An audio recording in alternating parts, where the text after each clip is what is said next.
Ladies and gentlemen, welcome to The Nation Wants to Know, and today we have a very, very special guest joining us from London.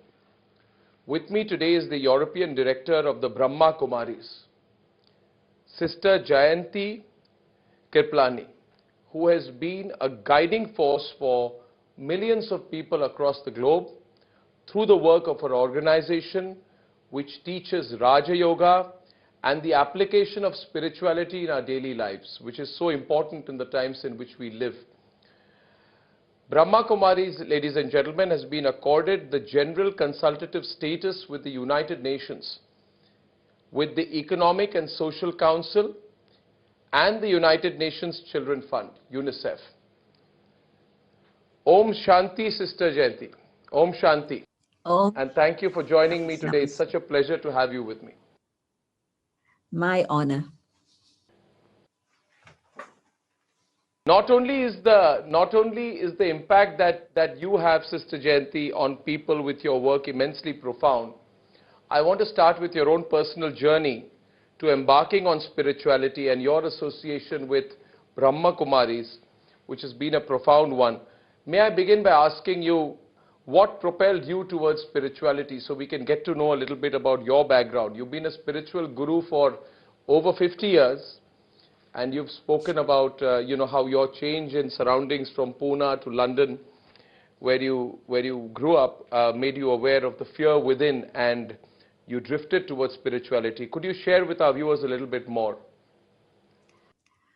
I was very fortunate in that my mother and grandmother were both very closely connected with the Brahma Kumaris, and so I met Dadi Janki, who later became the head of the Brahma Kumaris.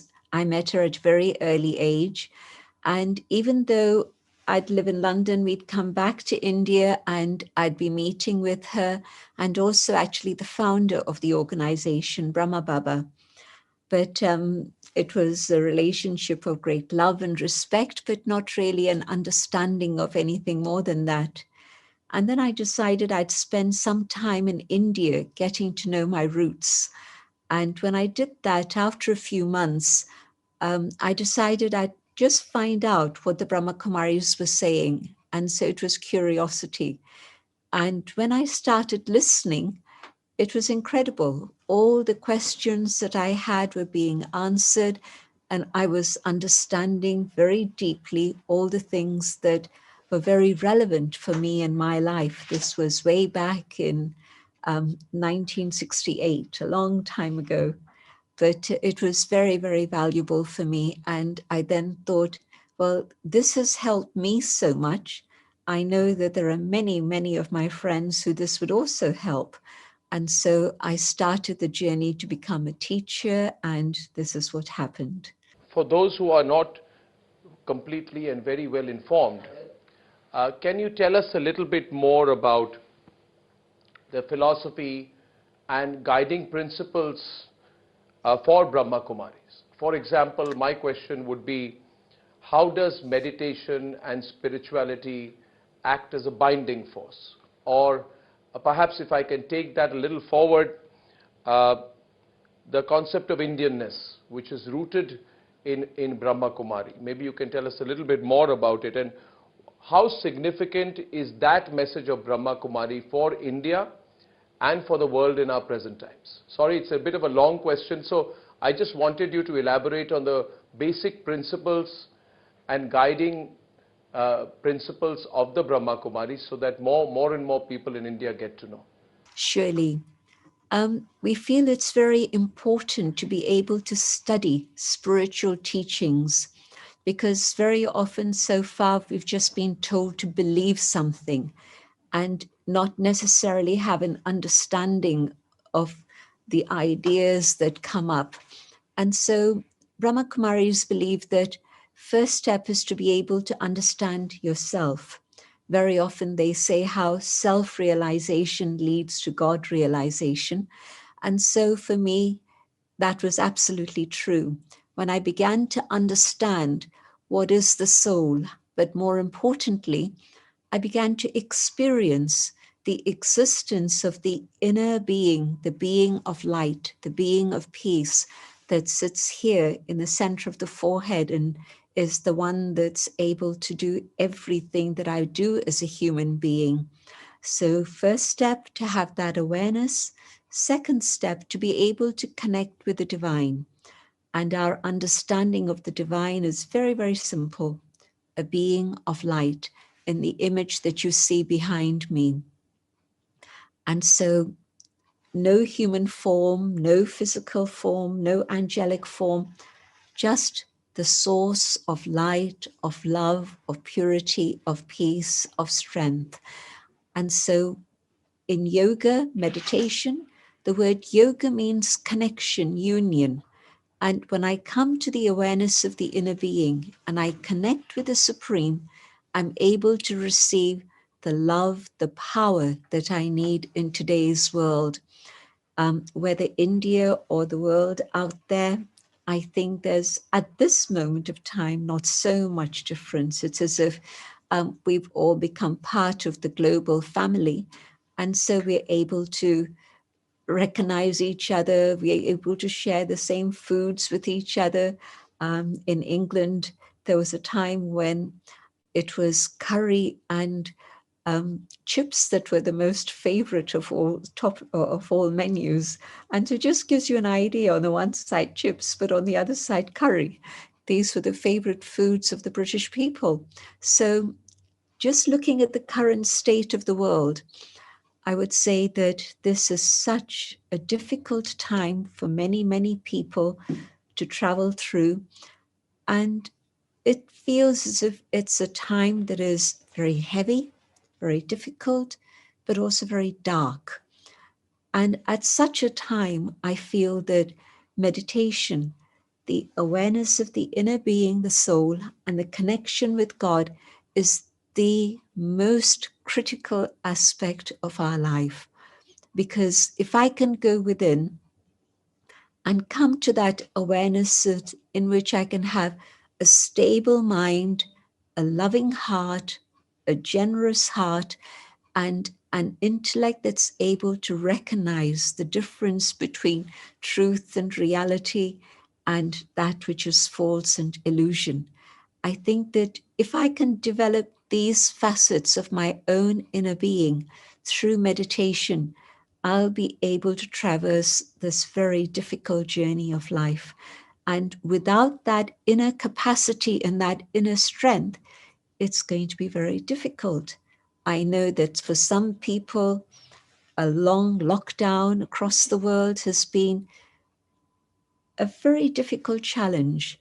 And that's because either they felt lonely, they had nobody who could support them and communicate with them and help them, or they felt too much burdened by the family. It could be either. And so maybe I have a family and I experience the loving connection with everyone, and that's great.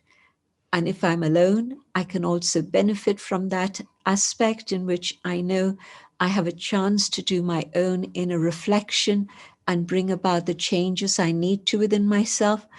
And that's the positive side of lockdown. But in fact, for many people, it's been a big, big challenge. And now, as we go further on, yes, we have a vaccine, but maybe we're just going to have to live with COVID-19. I don't think it's going to go away. Maybe it will, maybe not.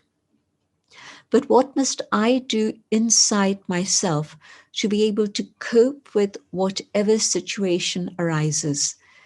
And that comes from power that I receive from the divine. A very simple analogy. If you've got a battery and you've been using that battery for a while, well, it's gradually going to get discharged. Logical. You have a phone, and what would you do if you don't recharge it? But same thing with the inner being. Unless I give myself time to be able to recharge my own inner battery, I won't be able to manage very well. My decisions will be fluctuating, one moment this, another moment that. My mind will become too sensitive, in which every word that somebody utters becomes an arrow that pierces me. So it's not a very happy life. But if I can recharge my inner battery with meditation by connecting with the divine, I'm going to be able to have the power, the courage, the faith, the discernment, the capacity to deal with everything. And so I think that at this moment in time, especially, it's a very, very important time to give time to the self. If I don't give time to the self and I get busy in all the things out there, I'm doing all the things out there, but not very efficiently, not in the best way possible. Maybe I'm trampling on a few toes. Maybe I'm creating a sense of frustration for myself. All of these things can come. But the recharging of the inner battery, yoga, Raj Yoga has a very lovely explanation. Raja, the sovereign, the master, when I connect with the divine, I'm able to be the sovereign of my physical senses. What are my eyes seeing? What are my ears doing? So I take charge of all this. And then I become the master of my mind, my consciousness, my awareness, my personality. And so each day is filled with something fresh, something beautiful, something more powerful. And I find myself moving on further. That's in a few minutes the summary of what we're doing with Raj Yoga at the Brahma Kumaris. It was so wonderfully expressed. I was thinking, Sister Jayanti, that we lead very busy lives. And at the core of everything that you've said, I think, is introspection. And Yes. we go about our lives wanting to achieve things, wanting to take the next step, wanting to accumulate things. And we get attached to material objects. What you are really talking about is connecting with yourself. As you Yes. beautifully described, you said, you need to connect with your inner being, and you pointed to the forehead. You said it's somewhere here. So essentially, you were talking about introspection and meditation. Most people, and pardon me if I'm putting it in too layperson a way, feel that things like meditation, things like Raja Yoga, these things take time. We are busy people. We have too many practical difficulties to handle, and that we will not be able to give the time. I must just give the time to something, in our already overloaded daily schedule. So, may I request you to go a little bit more into Raja Yoga, which is your core concept of making meditation simple, versatile, and tell all the viewers what really it means in as practical day-to-day terms as possible. Can people do it? Do you need to be part of a group to do it? And how will it improve your life? And how will it help you tackle difficulties, problems, and sorrows? Because one of the things which you said is that otherwise it becomes very difficult to pull through the difficulties of life, which I completely agree with you. How will it be of use in making our life more meaningful and peaceful? Firstly, let me point out that it's a very, very simple practice, and it actually is intended for people who lead very busy lives, because they're the people who need that extra punch, that extra power and energy that can come from meditation.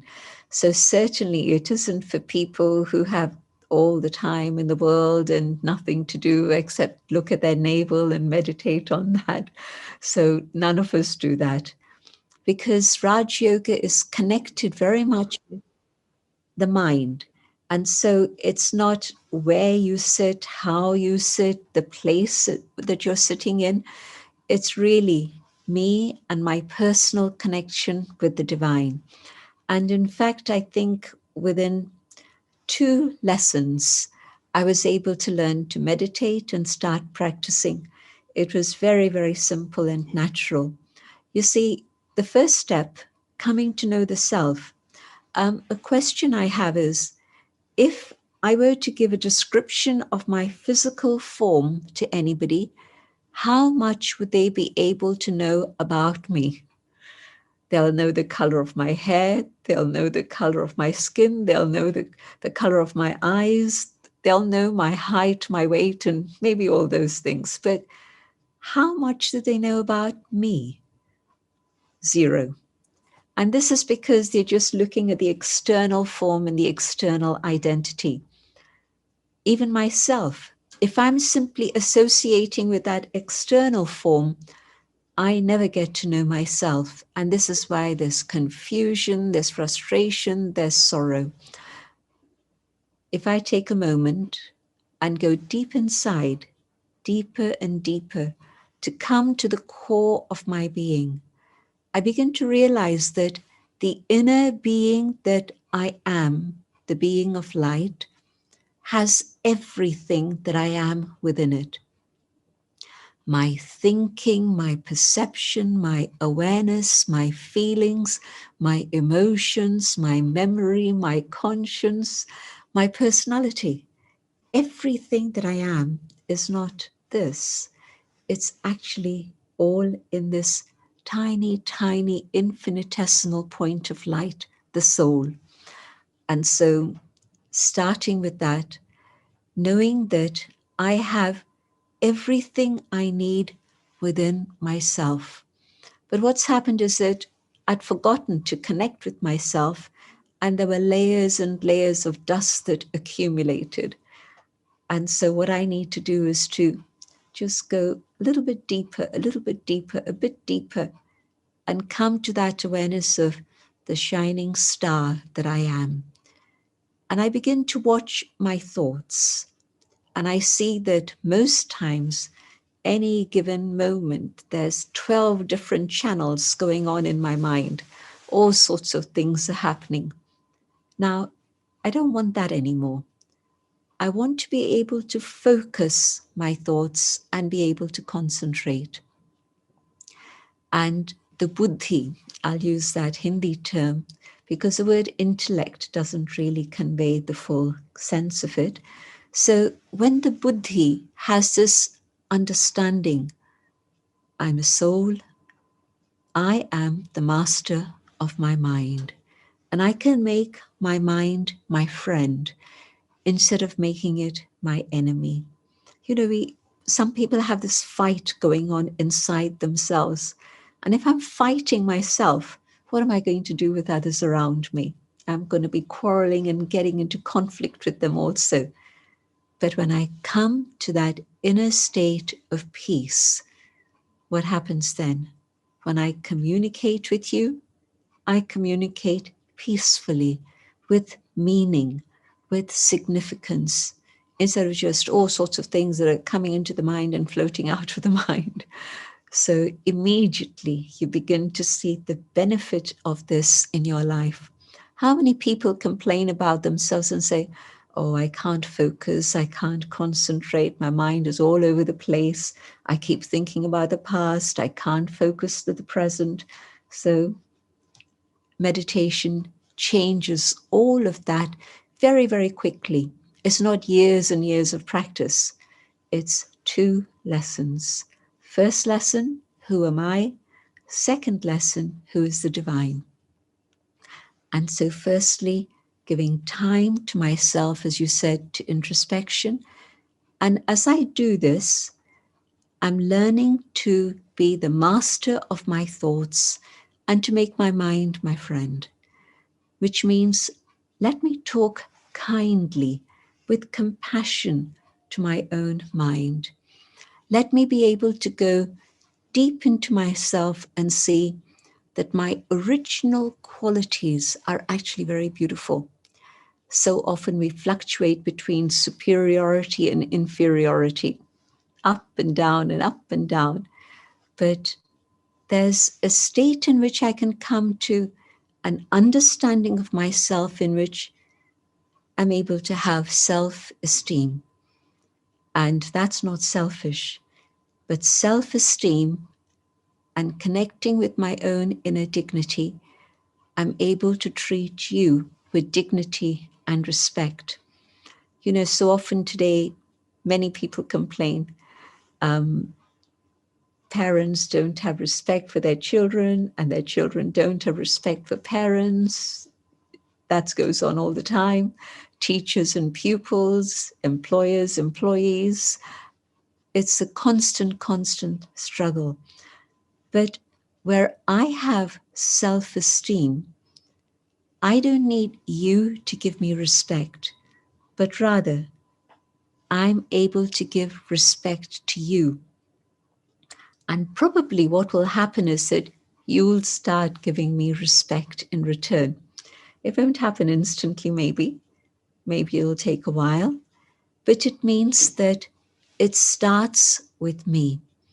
And so knowing myself, and then secondly, learning to focus my thoughts on the divine, on that being of light who is the source of all positive attributes, love, truth, peace, happiness, all the things that we want in our lives, but we don't know which shop to go and find them in.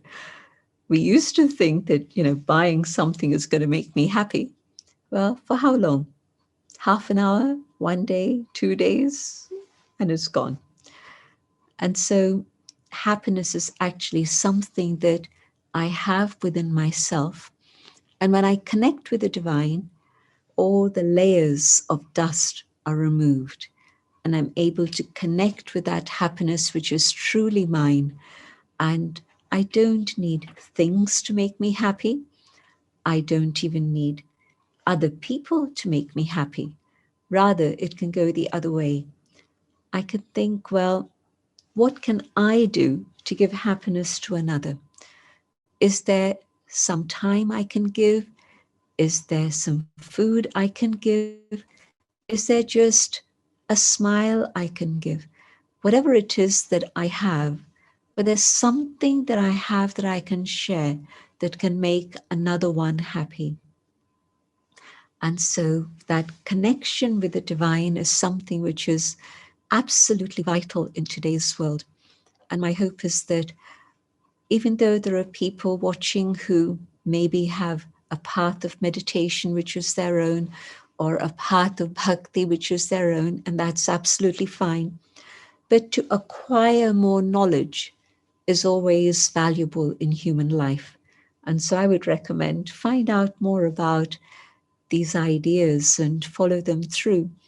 And when it comes to a question of time, well, we always make time for things we enjoy. There'll be things that we will say, I don't have time for this. But when it comes to something I enjoy doing, oh yes, I'm going to set something aside and make time for that. And so meditation isn't a serious discipline. It's a very joyful experience in which you're able to experience the love of the divine, the beauty of the divine, and further on, the beauty of the inner being of the soul itself. Because all the traditions have said that we're a reflection, an image of the divine. Well, the soul, a point of light, is absolutely the mirror image of the divine. It has those same attributes within itself that the divine has. God is the ocean, the infinite one, but the soul also is able to have those qualities within the self. Even if you start with 5 minutes, 10 minutes every day, especially first thing in the morning, because then you're setting your mind on track. You're putting the compass straight so that then through the day it can guide you. You also asked about its relevance to our lives today. I've mentioned a few things already, but what I also want to mention is one thing in particular. Today, it's so difficult to discern between right and wrong, between falsehood and that which is real. And meditation enhances my discernment capacity so that I'm clearer. My mind is clearer, my focus is correct, but also the buddhi now has a clarity that it lacked before. And so if I'm able to bring this balance within my own intellect, the scales of justice, so that then I know what it is I need to do, that's going to make it very helpful to make little decisions, big decisions, things that impact me personally, that might impact my family, my community.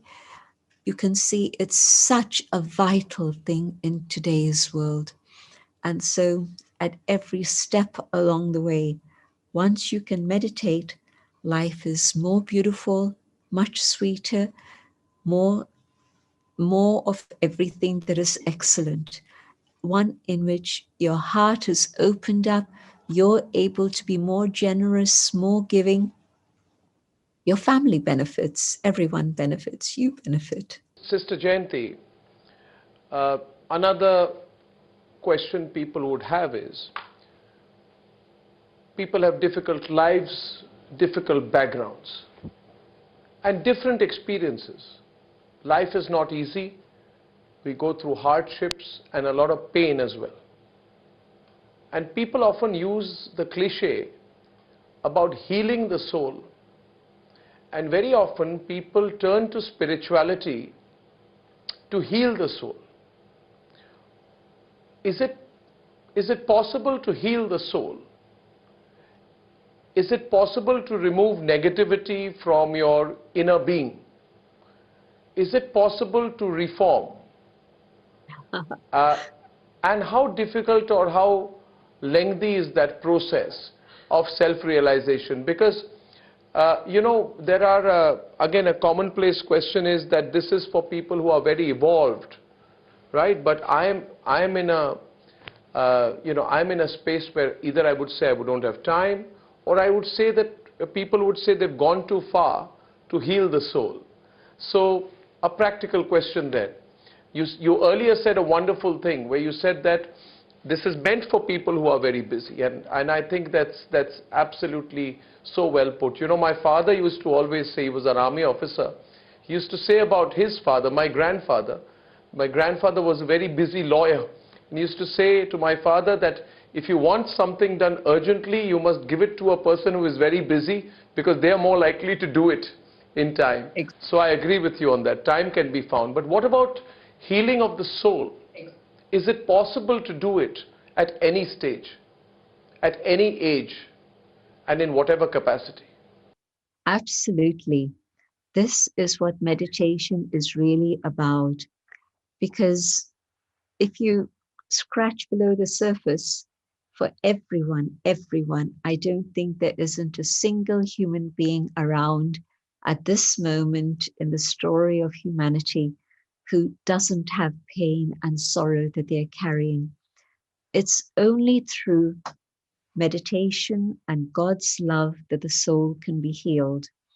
In physical terms, I scratch myself and there's a bit of blood, or I'm in an accident and there's a lot of blood spilled. Well, there are ways to heal the body.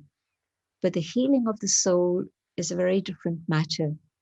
It's not even a question of time. Something may have happened 10 years ago, 20 years ago, and I still carry the pain of that. And my experience is that in meditation, when I'm genuinely feeling that I want to come closer to God, I want to be able to move forward, then my connection with God opens up a stream of love. And the power of God's love is such that that power is able to heal the wounds of the soul. And when my wounds have been healed, and I'm filling myself with God's love so that my own heart becomes open and generous and able to give, then I can share that pure love, not with one, not with two, not with four, but with each and every individual that I'm in contact with. And even through vibrations of meditation, send out those vibrations to the world so that then God's love can heal all the human family, because the whole of the world is in need of healing at this moment. This is why there's such anger and violence and aggression that we see continually. Because when I'm hurt, there's a saying that goes something like this: hurt people hurt people. And it's a fact. And so if I can heal myself with God's love, then I can also maybe be an instrument to connect others with God, so that then they can also take that healing power of love from God. In fact, there's a book that's available and it's called The Healing Power of God's Love. And so maybe at some point we can talk about that in more detail, but definitely not only is it possible to heal the self through God's love, it's possible to go through a whole transformation. And through that transformation, be able to remove whatever is negative within the self. If you think about it, you see that whenever there's a negative thought, it's ego, it's anger, it's greed, attachment, whatever, the basis of that thought is the false notion that my identity is connected with my physical form. Not true. My identity is something much, much, much more than the physical form. It is latent within myself, within the inner being. And in that eternal identity of who I truly am, I see everyone as my brother. I see everyone with that vision of equality and dignity.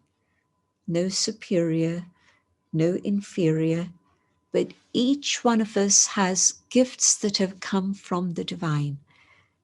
And the more we maintain this awareness of who we truly are, no ego. Yes, self-respect, but a great deal of humility, recognizing that every human being is valuable. And not just humans, you recognize the value of all forms of life. You recognize the beauty of nature, the beauty of the planet, and the gifts that God has given us to enjoy, which of course we've despoiled, and now it's up to us to repair that damage and put it right. But there's just a huge appreciation of each one. And so there's no ego there at all, just appreciation and love. Greed, when I'm in this limited form, I think about me, and that's probably the first thing. I should have this and this and this and this and this and this. And next, I probably think about the 3-4 members of my family, or even my 8 members of extended family. But I'm thinking in a very limited, narrow way. Can I think about the world as my family? Can I think about being able to be as concerned for their needs as I am for my needs? My behavior would change very dramatically if I were to do that. There's not a lack of anything in the world. What is it? It's a lack of love. We're not willing to share. Mahatma Gandhi famously said at one point, there's enough for everyone's needs, but not enough for even one person's greed. And so when I change my attitude, I change my awareness, and my vision and perception changes, and I see others who are needy, I have a different way of connecting with them. I have a different sense of being able to relate to them. So yes, when I begin to think about all of these matters, this is a thing that is not just a ritual that you go through. You've bathed the idol and you've now put it away. You've offered some bhog, some prasad, and you're done for the day. No, it's a little bit more than that. This is living spirituality. This is living my life as it should be lived, in the awareness of who I am and what is my relationship with all the people around me, those who I see in front of me and those who I don't see at this moment. So yes, definitely, it is possible to overcome lust and anger and greed and attachment and ego. It is possible to work on the self and bring about reformation and transformation. And you know what? If one person starts becoming kind and compassionate, others around them learn to do the same. There have been experiments in Harvard that have indicated one person's kindness has an influence on 125 people. That gives me great hope for the future, because I think Corona came and it taught us that we have to live with karuna, with compassion. And so, yes, it can share and be spread, and the world can change. Fascinating, Sister Jayanti. But it's also very interesting that in these times of Corona, we've had unique situations that people have been in. Our families have spent more time together because people are at home. But we've also seen, especially in the last 1 year, we've seen a lot of polarization. We've seen a lot of violence. We've seen a lot of churn. We've seen a lot of divide. We see that everywhere. We've seen what happened in India with the farmers' protest leading to violence. You may have seen it. Very unfortunate. Very, very unfortunate. We've seen people incite people. Then we've seen, you see what happened in Washington at the Capitol Hill siege, which took place on 7th January. So there are constantly people trying to provoke and stoke and provoke. And then we've seen also that even when courts have a consensus, we had the Ayodhya verdict in India, there are still many people, politicians and others, who continue to provoke. So I was listening to you intently and thinking that what you are talking about, inner realization, meditation, Raja Yoga, at a national level, at a global level, I think that this can contribute so much, because what you are talking about is completely secular. Your philosophy, your spiritual guide seems to be open to people from all beliefs, if I'm not correct, if I'm not mistaken. Am I correct that anybody can be following your spirituality? It's open to all. It's not got any walls to build. And I think this message of inner spirituality becomes more relevant in the difficult times that we are. So I want you to talk a little bit more about the relevance of the Brahma Kumari philosophy, spirituality, to heal the wounds of the world at large, which are becoming evident if you switch on the channels and you read the news these days. You're absolutely right. It's become a huge sense of polarization, but that's because when there's great darkness and light begins to enter the world, then of course it's time for that battle between the light and the dark. But always, not just in fairy tales, but in reality, ultimately, it's the light that wins. Because the light isn't fighting the darkness. If there's darkness, what you do? You just light a candle. And the candle and the power of the illumination of the candle will gradually allow the darkness to go away. When the sun rises, it doesn't fight the darkness or the night. It just begins to shine. And the more the sun rises and shines, there is no more darkness. So in a way, ignorance and darkness come in because there's an absence of light. But when light begins to enter the world, then the darkness disappears. And so I'm thinking about the situation where, in India, we would use this word Kali Yuga, the dark age, the iron age, the age of darkness. Well, that's now changing. People are interested in meditation. People are interested in vegetarian diet, veganism. People are interested in looking at a holistic approach to things rather than a very limited approach. And these are things that people are interested in across the world. Yes, the Brahma Kumaris started in India, and India is our home base. And of course, we serve India. Every village is being served, not just the cities. But the knowledge is universal. It's knowledge which is applicable to every human being. And so Brahma Kumari centers now exist in over 120 countries. Now, it's not just the Indians. In London, we have the Indians and the Westerners who all come to study Raj Yoga together. And in every other place also the same. It's local people who come and they take benefit. They become the teachers. They share these ideas with others. And so Raj Yoga is the medicine that everybody in the world needs today. And it has relevance to people of every culture, every tradition, every background. We have the proof of this. A warm invitation to you to come to Abu when we have our gatherings, when gatherings begin again. And you'll see a multinational gathering at Shivratri last year, for example. We had people from 110 countries. And so people recognize that ancient treasures of India that have, this idea of Vasudev Kutumba, the world is my family and its relevance. So I just want to mention a few things about Raj Yoga that really can heal the soul of the world. Firstly, this awareness that you and I and all others are one family.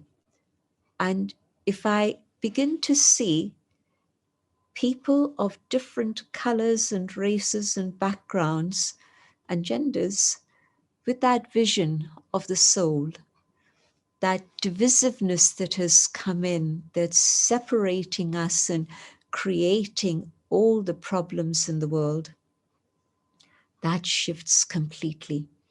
And again, come to Mount Abu and you'll see people of all backgrounds, not just sitting in silence and meditation together, but also joining in all the different activities and working together in so many different ways. And then the other huge crisis that's facing the world today, and we don't realize that we're in the same boat. And if water is coming in on one part of the boat, it's going to reach my side of the boat also. And I'm talking about the ecology, the environment, and climate change. At this moment, we think that maybe, well, it's only a few Pacific islands that are going to be impacted. Not true. The world is being impacted by climate change and we're not recognizing it. And it's only when all of us together in that consciousness of coming back to the awareness of nature as being absolutely vital for our well-being and survival, when we begin to treat nature with respect, then in that awareness, yes, we're going to be able then to work together and do something about the environment. Otherwise, climate change is moving forward very, very fast, and survival is a big issue. And spirituality teaches us respect.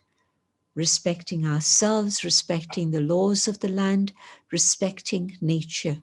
And so our relationship with nature shifts again.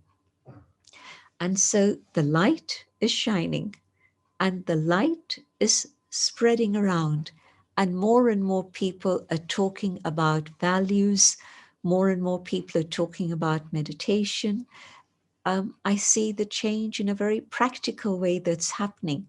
And so my vision for the future is that, yes, humanity will together move forward to the next stage, the next level, which is the golden age, Satyug, the age of truth, a world in which all of us together can live in harmony with respect and dignity and love and joy as truly one family.